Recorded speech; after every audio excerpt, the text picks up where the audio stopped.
हिमाचल, जहां लोग सुकून ढूंढने जाते हैं, लेकिन क्या इन्हीं खूबसूरत पहाड़ियों के बीच चल रहे एक ऐसे खेल जहां म्यूजिक के पीछे छिपा है ड्रग्स का कारोबार। आखिर क्यों हिमाचल हाई कोर्ट को खुद इस मामले में दखल देना पड़ा? क्या रेव पार्टी सच में इलीगल है या इनके नाम पर कुछ और ही खेल खेला जा रहा है? आज इस रिपोर्ट में हम आपको बताएंगे इस पूरे मामले की पूरी सच्चाई। हिमाचल प्रदेश का नाम आते ही ज्यादातर लोगों के मन में बर्फ से ढके पहाड़, शांत वादियां और खूबसूरत टूरिस्ट डेस्टिनेशन आती हैं। लेकिन पिछले कुछ समय से हिमाचल के कुछ इलाकों, खासकर कसौली, पार्वती वैली और मनाली एक अलग वजह से भी चर्चा में है। यहाँ होने वाली कुछ रेव पार्टीज को लेकर लगातार सवाल उठ रहे हैं। इन पार्टीज को म्यूजिक फेस्टिवल या कल्चर इवेंट के नाम पर आयोजित किया जाता है, लेकिन आरोप है कि इनमें ड्रग, इलीगल एक्टिविटीज और कानून के उल्लंघन जैसी कई गंभीर बातें जुड़ी हुई हैं। इसी वजह से ये मामला अब सिर्फ टूरिज्म तक सीमित नहीं रहा, बल्कि लॉ एंड ऑर्डर का बड़ा मुद्दा बन गया है। नमस्कार, मैं हूं भावना गुप्ता और आप देख रहे हैं बैठक हिमाचल उत्तराखंड। आज के इस विशेष रिपोर्ट में बात करेंगे हिमाचल प्रदेश की उन रेव पार्टीज की जिन्होंने पूरे देश का ध्यान अपनी ओर खींच लिया। आखिर इन पार्टीज के पीछे की सच्चाई क्या है, कानून क्या कहता है और हाई कोर्ट ने इतने सख्त आदेश क्यों दिए? आइए शुरू करते हैं। बताया जाता है कि इन रेव पार्टीज में देश विदेश से बड़े संख्या में लोग पहुंचते हैं। कई इवेंट्स की टिकट हजारों रुपयों में बेची जाती है और पार्टी की लोकेशन आखिरी समय तक सीक्रेट रखी जाती है। आयोजक सोशल मीडिया और टेलीग्राम जैसे प्लेटफॉर्म का इस्तेमाल करके लोगों तक जानकारी पहुंचाई जाती है।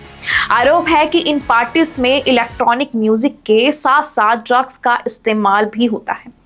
हालांकि हर म्यूजिक इवेंट इलीगल नहीं होता, लेकिन बिना जरूरी परमिशन, सेफ्टी रूल्स और कानून का पालन किए बिना आयोजित होने वाले इवेंट्स प्रशासन के लिए बड़ी चुनौती बन जाते हैं। मामला तब और गंभीर हो गया जब हिमाचल प्रदेश हाई कोर्ट ने इस पूरे मुद्दे का स्वतः संज्ञान लिया।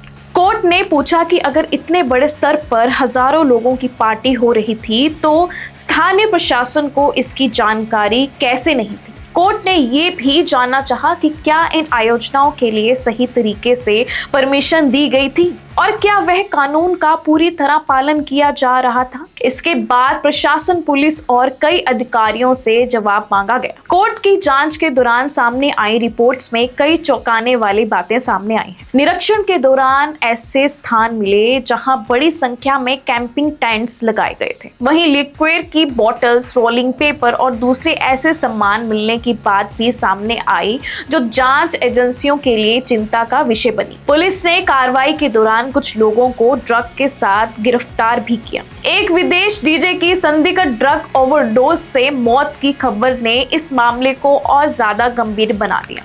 हाई कोर्ट ने अपनी टिप्पणी में कहा कि अगर हजारों लोगों का इतना बड़ा इवेंट कई दिनों तक चलता रहा तो यह मानना मुश्किल है कि स्थानीय प्रशासन को इसकी जानकारी नहीं थी। कोर्ट ने यह भी कहा कि पहले से पुलिस की वार्निंग रिपोर्ट होने के बावजूद परमिशन दी जाने पर सवाल खड़े होते हैं।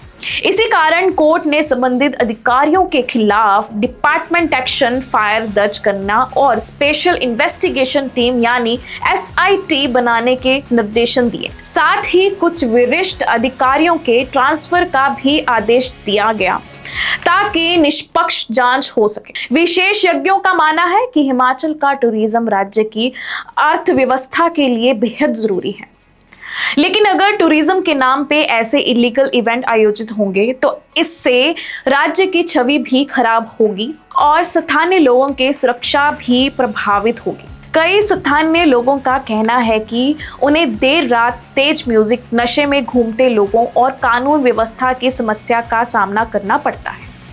दूसरी ओर होटल और टूरिज्म से जुड़े कुछ लोग कहते हैं कि अगर किसी इवेंट को कानूनी परमिशन मिले, सिक्योरिटी हो और ड्रग पर सख्त निगरानी रखी जाए तो म्यूजिक फेस्टिवल आयोजित किए जा सकते हैं। अब सबसे बड़ा सवाल यह है कि क्या रेव पार्टीज खुद इलीगल है? इसका जवाब इतना सीधा नहीं। भारत में सिर्फ म्यूजिक पार्टी करना इलीगल नहीं है। अगर कोई इवेंट सरकार की अनुमति लेकर सभी सेफ्टी रूल्स का पालन करते हुए और कानून के दायरे में आयोजित किया जाता है तो वे लीगल हो सकता है, लेकिन अगर बिना ज़रूरी परमिशन के इवेंट किया जाए, ड्रग का इस्तेमाल हो, इलीगल लिक्विड बेची जाए, नॉइस रूल्स तोड़े जाएं, किसी भी तरह का अपराध हो तो वह पार्टी कानून के खिलाफ मानी जाएगी।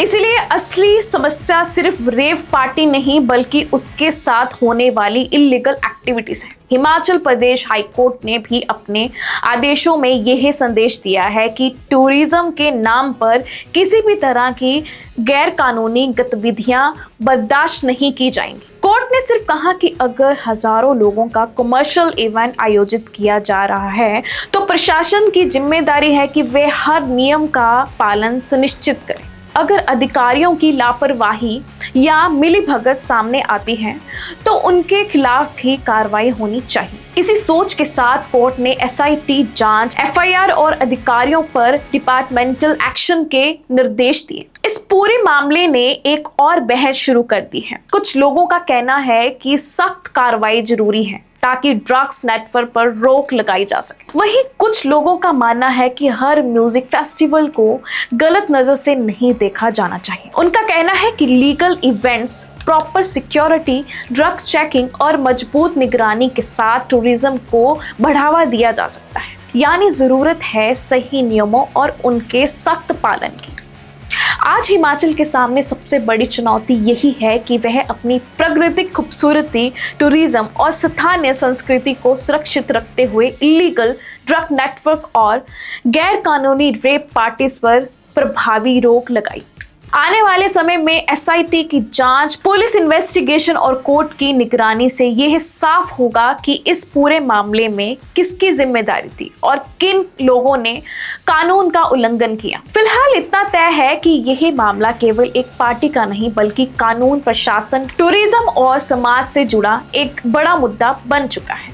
फिलहाल इस पूरे मामले की जांच जारी है और आने वाले दिनों में कई बड़े खुलासे सामने आ सकते हैं। इस मुद्दे पर आपकी क्या राय है? क्या रेव पार्टी पर पूरी तरह रोक लगानी चाहिए या सख्त नियमों के साथ इन्हें आयोजित किया जा सकता है? अपनी राय हमें कमेंट में जरूर बताएं। अगर आपको हमारी यह रिपोर्ट पसंद आए हो तो वीडियो को लाइक करें, अपने दोस्तों के साथ शेयर करें और ऐसे ही तथ्यात्मक और भरोसेमंद समाचारों के लिए पैटक हिमाचल उत्तराखंड को सब्सक्राइब करना ना भूलें। मैं हूं भावना गुप्ता, मिलते हैं अगली रिपोर्ट में। धन्यवाद।